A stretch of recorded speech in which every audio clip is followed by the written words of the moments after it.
Chris Pereira runs a Winnipeg moving company, a physical hands-on job. But these days it's the online world that has him concerned, after he noticed that his customer reviews had turned heavily negative. We were getting reviews from absurd names, a play on my name, a play on my boss's name. Dozens of bad, often hostile reviews that pop up when you Google the company's name. None of them from actual customers. He couldn't figure out why it was happening, but the made-up complaints were having a real effect on the company's reputation and its Google ranking. Before we started getting a whole bunch of negative reviews, we were 4.6 range. Now we're all the way down to 3.6 with all these harmful fake reviews that we've been getting. It's important because surveys show that more than 2/3 of online shoppers consult reviews before buying a product or service. And Google's star ratings for businesses hold the biggest sway, with the company now accounting for about 90% of all search engine traffic worldwide. Put simply, negative reviews can hobble a business, while positive ones can make consumers up to 3 times more likely to make a purchase. I'm here to tell you the online review world is the Wild West, and there is no sheriff.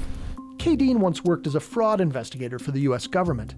Now she uses that expertise to track and expose fake online reviews, sharing her findings on her own YouTube channel. All of this fake review fraud that I've been documenting on this YouTube channel is harmful.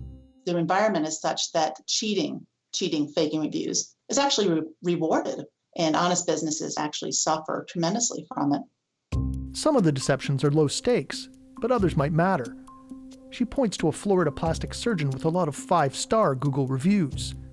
Many from profiles that also gave positive ratings to an overlapping group of businesses scattered across the United States and Canada. 10 of this surgeon's supposed patients also went to the same pizza place in Toronto, or 6 used the same limo service in Ontario, or 3 use the same wig store in Ontario. And so that's immediately suspicious. It's just not believable. CBC News dug a little deeper. In the case of the Toronto area wig store, every 5-star review posted over the past 6 months came from these linked profiles, including testimonials claiming to be from cancer patients who had lost their hair during chemotherapy. One supposed cancer patient used an image of a dead American civil rights icon. Another, a photo of a Chicago woman who tells CBC News that she's not a customer, has never even been to Toronto, and isn't ill. It's my belief that the profiles are just fake and that the photos are just lifted off the internet. Dean has uncovered multiple Facebook groups where fake Google reviews, both positive and negative, are openly bought and sold, made to order with names and details to sound authentic. Case in point, a service in Bangladesh that takes orders from all over the world. The Bangladeshi review broker was providing the texts of the fake reviews that he wanted the individual Bangladeshi review providers, people just making a little money, in this case 83 cents, to provide for the businesses. So it was all open and flagrant. The text of the reviews and where to be posted. By tracing reviews from that one Toronto wig store, CBC News uncovered a web of 3,574 fake reviews left by 208 accounts for 1,279 different businesses. In fact, fake reviews have become an industry. For a fee, services will make sure your business has a steady stream of impressive reviews. And all those negative ones? Well, those fix-it firms will help with that too. Pay them and they'll make them go away. Something that only Google, or the person who posted them, is supposed to have the power to do. I was a consultant for Google, helped them strategically move their products forward and position things to the market. But I left the Valley at large. Joe Toscano worked with Google in experience design, but quit in 2017 over worries about big tech's ethics. Now he writes and lectures about data protection and the effects of social media. It's time that we demand that we own our data and have a fundamental human right to understand what we are consenting to. He has first-hand experience dealing with Google review problems for his parents' Nebraska auto shop. Paid ads appear first on search pages, but negative reviews also alter online results, he says. Google's algorithm favors companies with the most stars, pushing their listings up higher. And most searchers never make it to the second page. If you're a 4.6 out of 5 versus a 3.6 out of 5, that's a dramatic difference.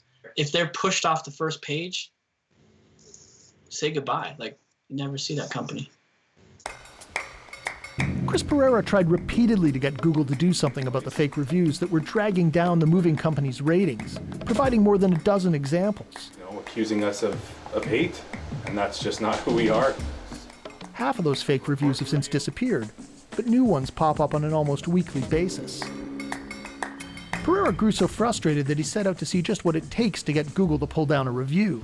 So I created a fake Google account, wrote a bad review on the company, flagged it as a bad fake review, and Google didn't contact this account, didn't look into it whatsoever, and said it didn't violate any of their policies.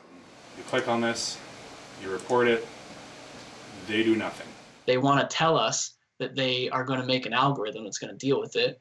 And the reality is the algorithms aren't ready for it. We need more humans involved. We reached out to Google's Canadian representatives. They declined an interview but provided a statement. Our systems check every single review before it gets published, looking for signs of inauthentic content, it reads. While we're constantly improving our automated systems, we know they're not perfect. Google says they blocked or removed 56 million fake reviews in 2020, deleted 3.3 million fake business profiles, and suspended 610,000 user accounts. And after CBC News told them about Chris Pereira's troubles, 32 fake negative reviews were suddenly removed. And Riverbend Moving's Google rating went from 3.6 to 4.2 stars overnight.